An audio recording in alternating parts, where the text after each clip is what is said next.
The storm desk. Read the storm, book the roofs. The storm rolled through, the leads came in, and now your inbox is the bottleneck. You're firing off emails, and most die there. The subject reads, like spam, the body rambles before it asks for anything, or it promises something a homeowner doesn't believe yet.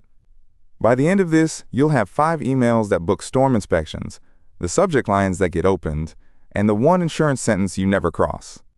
I've watched a great inspector lose deals because the follow-up never asked for the appointment. Start with the rule the whole sequence sits on. Targeting matters more than wording. A perfect estimate follow-up sent to a roof that went on last spring is worse than useless. It makes you look like you don't know your trade. Asphalt shingles broadly run 15 to 30 years, depending on type and install. Skip the 0 to 8-year roofs. Work the 15 to 25-year band, especially where a real storm just crossed. Good targeting makes plain copy land. Another line you write up against, and never cross. You are not a public adjuster. UPPA means unauthorized public adjusting, acting on a claim without a license. In most states, that needs a license, and doing it without one ends careers.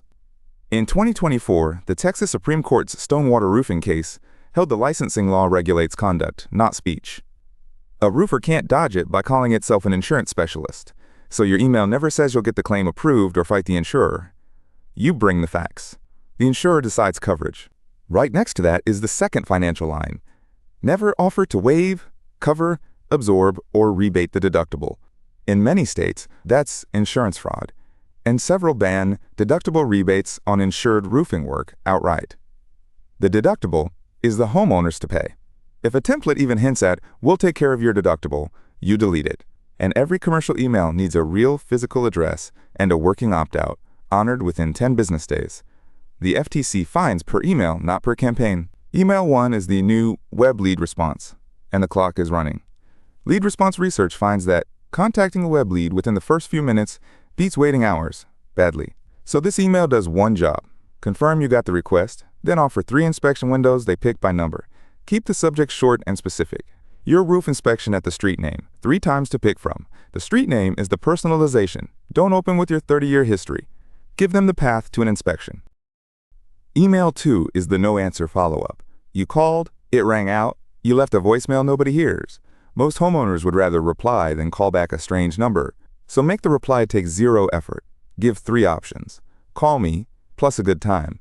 Send times, and you'll text windows. Or, not now, and you close it. That graceful exit raises reply rates because it drops the pressure. And add the safety line. Don't climb up to check it yourself. Email 3 is the post-inspection recap, the most underused email you send.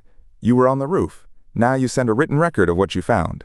It hands the homeowner something to hold, documents your work in case the job touches a claim later, and positions you as the organized one. Here's the craft. You list observations and an estimated age range, never a verdict. Granule loss on the south slope, 2 cracked pipe boots. An age band, 18 to 22 years. Not, your roof is shot. The insurer decides. Email 4 is the estimate follow-up, where most roofing deals quietly die. Not because the price was wrong, because nobody nudged the decision and the homeowner moved on. This email nudges without nagging. Restate what the estimate covers, then what it doesn't. The exclusions kill the objection, "I didn't realize that wasn't included," before it forms. Then give 3 one-word replies, approved, questions, or paused. And don't fake a deadline. A made-up expiring price is a deceptive claim. Email 5 is the closeout and review request. The crew's gone, the dumpster's hauled, but the job isn't done until the file is closed and the customer knows it.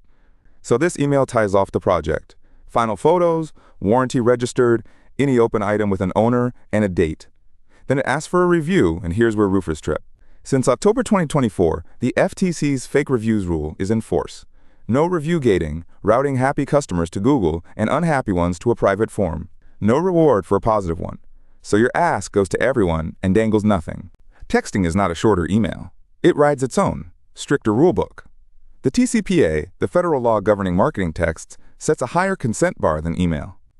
Don't text a homeowner who only gave you an email. Always include a stop instruction, and when someone replies stop, the texting ends right then. Keep sensitive claim, policy, or pricing detail out of texts. The moment a thread turns into scope or money, move it to email or a documented call. Now the cadence. Because more follow-up wins, but only up to a point. The widely cited figure is that most sales happen after the fifth follow-up, yet most reps quit after one or two. But hammering a cold lead daily generates spam complaints, and complaints poison your domain, so every other email lands in junk. So space it. Day 0, the new lead email. Day 2, the no answer. Day 7, a final warm touch. Then a low-frequency nurture track. Most replies arrive in the first 2 or 3 touches. Personalize with facts already in the file, never with claims you invent to manufacture urgency. The honest column is fair game. We saw 2 crack pipe boots on your rear slope Tuesday. Your estimated age range is 18 to 22 years. The risky column gets you sued. Your insurance will definitely cover this. Your whole neighborhood was approved. Most of that is illegal, because it promises a coverage outcome you can't deliver. Storm context is fine. A hail event was logged in your area on a date. Not that it damaged your roof. Measure the things that map to dollars, not open rates. Open rate is a vanity number, getting less trustworthy as mail clients prefetch images and inflate the count. Track the funnel as steps. Form to lead contacted. Contacted to inspection scheduled. Inspection to estimate sent. Estimate to decision. And the health metric, opt-outs and spam complaints. Opens but no replies means the ask is too big, so tighten the next step. Rising opt-outs means you're emailing people who didn't expect you. Your cheapest list isn't the storm leads. It's the old book you already own. Every lost estimate, every customer you finished 4 years ago. They know your name and once had a roof problem. Roofs age on a clock. A homeowner you quoted 4 years ago on an 18-year roof is now sitting on a 22-year roof. A re-engagement email reads warm because you have a real prior reason. The hard part is knowing which old files are ripe, and if they opted out, they stay out. Here's where RoofPredict fits, and where it doesn't. It pairs an estimated roof age range with storm physics modeled per individual home, scoring which roofs a storm most plausibly wore out, so your templates point at the right doors instead of your whole list. It also rescores a stale CRM, surfacing old files that just aged into the window.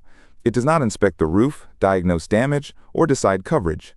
Roof age is a range, not an exact date. The list points the email. The inspection earns the sale. Close the loop.